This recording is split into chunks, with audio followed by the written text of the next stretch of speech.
Sir हम आपसे ये जानना चाहेंगे कि जो अभी जैसे जो नवजात शिशु है, तो ये बच्चों में देखा गया कुछ बर्थ डिफेक्ट्स होता है। जी जी, तो कभी कभी कैसे जुड़वा बच्चे आ जाते हैं, कुछ कॉन्जेनिटल के ये रहते डिफेक्ट्स रहते हैं, प्रीमेच्योर हुए रहते हैं। तो आप ये बताइए कि एक आप पीडियाट्रिक सर्जन हो, किस तरह की सर्जरी परफॉर्म होती है शिशु के मामले में? देखिए, काफ़ी सारे ऐसी बीमारियां होती है जो जन्म के पहले ही माँ के गर्भ में जब बच्चा पलते रहता है उसी समय ये सारी बीमारियों का पता चल सकता है। काफ़ी सारी बीमारियों का पता चलता है।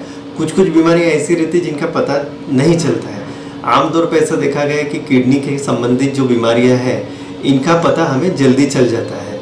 तो हमें अगर ये सब बीमारियों का पता चल जाता है तो हमने तुरंत एक पीडियाट्रिक सर्जन का ओपिनियन हमने लेना चाहिए। जब बच्चा पैदा होने के पहले ही, मतलब कि बच्चा माँ के गर्भ में है, सोनोग्राफी में हमें पता चला कि उसके किडनी में कुछ समस्या है, तो हमने तुरंत में पीडियाट्रिक सर्जन का एक ओपिनियन लेना चाहिए कि हमने आगे अभी बढ़ना कैसे है, आगे जांच कैसे करवानी है और क्या क्या चीज़ें हमें और ज़्यादा चीज़ें मालूमात होना चाहिए सोनोग्राफी के ज़रिए। ये सब पता एक पीडियाट्रिक सर्जन के द्वारा ही मार्फत ही आपको अच्छे से पता चलेगा। सर कुछ बच्चों में ये भी देखा कि यूरिनरी जो ट्रैक जो होता है उसमें भी डिफॉर्मिलिटी होती है, डिसऑर्डर होते हैं। जी हाँ, उसको किस तरह से करेक्शन की प्रोसीजर होती है सर्जरी? देखिए, आमतौर पे एक बहुत ही कॉमन बीमारी है जिसका नाम है पेल्वी यूरेट्रिक जंक्शन ऑब्स्ट्रक्शन। मतलब होता यह है कि किडनी में जो यूरिन बनती है वहाँ से वो पेशाब की थैली की तरफ जाती है। तो नाभि के ऊपर अपनी किडनी होती है, दोनों हाथ, एक बाएं तरफ होती है, एक दाहिने तरफ होती है, और वहाँ से यूरिन बनकर वो पेशाब की थैली में आती है। तो वो यूरिन जब आती है तो एक छोटी सी पतली सी नली होती है जो किडनी के साथ जुड़ी होती है, किडनी के कलेक्टिंग सिस्टम के साथ में, जिसको हम पेल्विस कहते हैं, और वो पतली सी नली को हम कहते हैं यूरेटर। इनका जो जंक्शन होता है उसको हम कहते हैं कि पेल्वी यूरेट्रिक जंक्शन। तो ये जंक्शन में अगर ब्लॉकेज है या चोकअप है, ये बहुत ही कॉमन बीमारी है। और ये एंटीनेटल अल्ट्रासाउंड, मतलब जब बच्चा माँ के गर्भ में पलते रहता है उसी समय हमें पता चल जाता है कि किडनी पर सूजन है, और उसका कारण, मोस्ट प्रोबेबल कारण उसका पेल्वी यूरेट्रिक जंक्शन ऑब्स्ट्रक्शन है। तो ये बीमारी अगर हमें पता चल जाती है तो डिलीवरी के बाद हमें इसका कंफर्मेशन लेना होता है। कंफर्मेशन के बाद में हमें रेगुलर फॉलोअप पे बच्चे को रखना होता है, और फिर उचित समय आने पर उसका ऑपरेशन किया जा सकता है। आज पहले के ज़माने में मैं जब आज अभी मेरे प्रैक्टिस को लगभग 30 साल हो गए हैं। पहले हम लोग इसे एक बड़े ऑपरेशन के ज़रिए करते थे, 50-60 टाँके आते थे बच्चे के पेट पर। मगर अभी यही बीमारी पिछले कई सालों से हम लोग दूरबीन के द्वारा कर रहे हैं, जिसमें हार्डली 1 या 2 टाँके आते हैं। तो और इसके रिजल्ट्स भी काफ़ी अच्छे हैं। और इसके अलावा और भी बहुत सारी बीमारियां होती है, जैसे अगर लड़का हो तो पोस्टीरियर यूरेथ्रल वॉल्स, लड़की हो तो वेसाइकोयूरेट्रिक रिफ्लक्स, इस टाइप की बहुत सी सारी किडनी से संबंधित समस्याएं होती है, जिनका सही समय पर सही इलाज करने पर आगे भविष्य में बच्चे को कुछ भी खतरा बोलो या डेंजर, ऐसा कुछ भी नहीं होगा।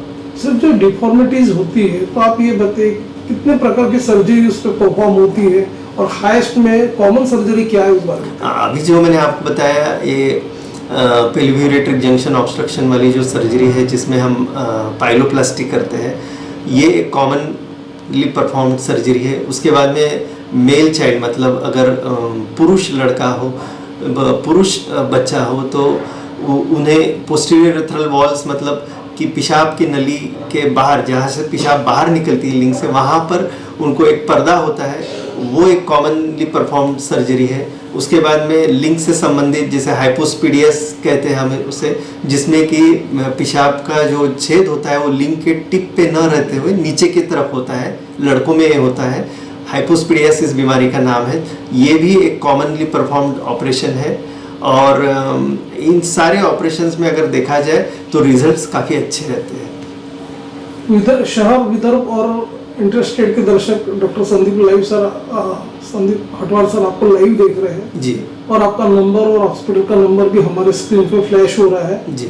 उसे देखकर हमारे दर्शक आपको कभी भी संपर्क कर सकते हैं। जी जी, वीडियो कॉलिंग भी आपसे कर सकते हैं। जी हाँ जी। तो सर डॉक्टर संदीप सर, आप चलते चलते ये भी बताइए कि ये जो जैसे जो डिफेक्ट्स जो होते हैं, अपना बर्थ डिफेक्ट्स के जो आप सर्जरी परफॉर्म करते हैं, जी हाँ। तो पर्टिकुलरली किस क्षेत्र में ज़्यादा आ रही है उस बारे में बताइए। ऐसा आमतौर पे देखा गया है कि अगर हमें किसी एक पर्टिकुलर बीमारी का पेशेंट अगर पकड़ में आता है, जैसे मैंने अभी किडनी का उदाहरण दिया, उस टाइप से इधर अपने थोरैक्स में मतलब एक ट्रकियोएसोफेजियल फिस्टुला नाम की भी एक बीमारी होती है, जिसमें कि अन्न नलिका ठीक से बनती नहीं है और वो सांस की नली से यहाँ गले के वहाँ पर जुड़ जाती है, तो फिर बच्चा दूध नहीं पी पाता है, और या ज़बरदस्ती से हम दूध देने की कोशिश भी करेंगे तो वो सारा दूध बच्चे के लंग्स में जाकर सीवियर निमोनिया हो जाता है। तो ये बीमारी जो है, इसका ऑपरेशन हमें तुरंत करना होता है बच्चा पैदा होते से ही। कुछ कुछ बीमारियाँ ऐसी होती है जो थोड़ा सा डिले करेंगे ऑपरेशन तो भी चलता है।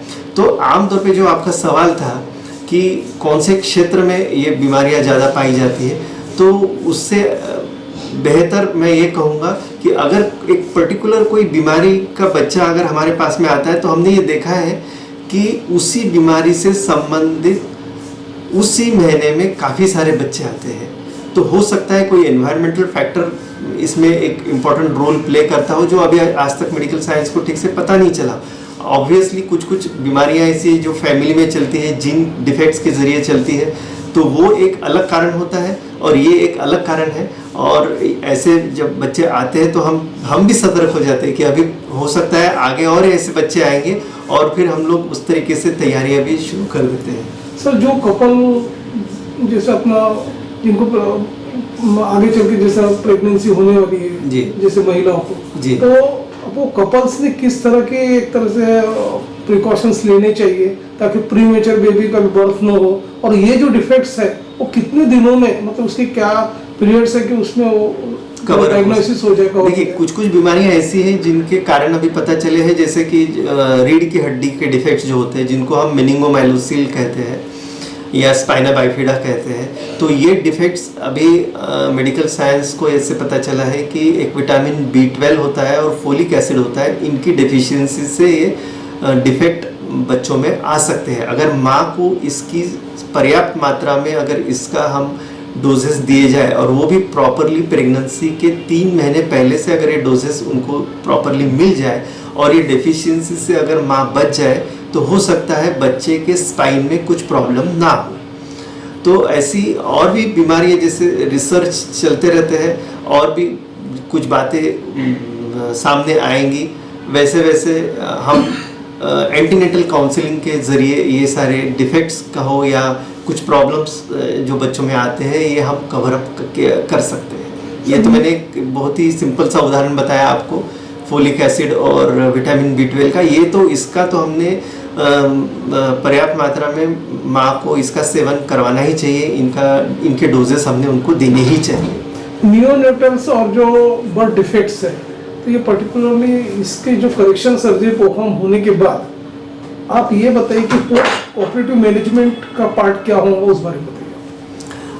अब बच्चों में प्रॉब्लम ये होता है कि बच्चे हमें ना कुछ बताते हैं, ना हमसे ऑपरेशन के लिए बोलो या ट्रीटमेंट के लिए कोऑर्डिनेट करते हैं। तो हमें ये देखना होता है कि उनको एग्जामिन करके कि उनको क्या तकलीफ होगी, फिर कुछ टेस्ट करके कि उन्हें हम अगर किसी प्रकार का ऑपरेशन करना चाहते हैं तो किस टाइप का हमें ऑपरेशन करना है, और ऑपरेशन के बाद उनका एक देखभाल करने के लिए हमें प्रॉपरली ट्रेंड सिस्टर्स बोलो या नर्स उनकी ज़रूरत होती है, प्रॉपरली ट्रेंड डॉक्टर्स उनकी ज़रूरत होती है, क्योंकि 24 घंटे मैं बच्चे के साथ तो नहीं रह सकता, तो मुझे एक टीम बनानी पड़ती है। उस टीम में हमारे साथ में प्रॉपरली ट्रेंड सिस्टर्स होते हैं, प्रॉपरली ट्रेंड डॉक्टर्स होते हैं, और वो पूरी देर बच्चे की देखभाल करते रहते हैं। मशीनें होती हैं बच्चों को, जैसे नियोनेटल ICU हम कहते हैं, उसमें वार्मर्स रहते हैं, मल्टीपैरा मॉनिटर्स रहते हैं,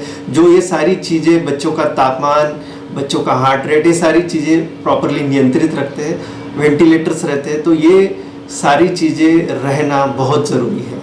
सर, जैसे कि आपने जिक्र किया एंडोस्कोपिक सर्जरी काफी माइक्रो प्लानिंग इसको लगती है जी, तो आप ये भी बताइए, जो दर्शक आपको लाइव देख रहे हैं दूरदराज के जी, ये जो आइकॉन हॉस्पिटल है जी, इस हॉस्पिटल में किस तरह से state of the art facilities available है, स्पेशलिटी अवेलेबल, उस बारे में बताइए। जी, हमारे पास में अभी काफ़ी पर्याप्त मात्रा में ये सारी फैसिलिटीज़ अवेलेबल है, जिसमें दूरबीन के द्वारा छोटे बच्चों का मतलब इवन 1 महीने का या 2 महीने के बच्चे के भी ऑपरेशन हम दूरबीन द्वारा कर सकते हैं। छोटी छोटी दूरबीनें रहती हैं, काफ़ी महंगे सामान होते हैं ये सब, वेंटिलेटर्स रहते हैं, मॉनिटर्स रहते हैं, ये सारे हमारे पास में है। और अभी रिसेंटली हमने पिछले 1 ही महीने में ही हमने काफ़ी सारे ऐसे छोटे बच्चों के ऑपरेशंस भी किए हैं और सारे बच्चे स्वस्थ तंदुरुस्त स्थिति में हमने डिस्चार्ज भी किए, फॉलोअप में भी आते हैं और उनके पेरेंट्स भी काफ़ी खुश हैं, संतुष्ट भी हैं।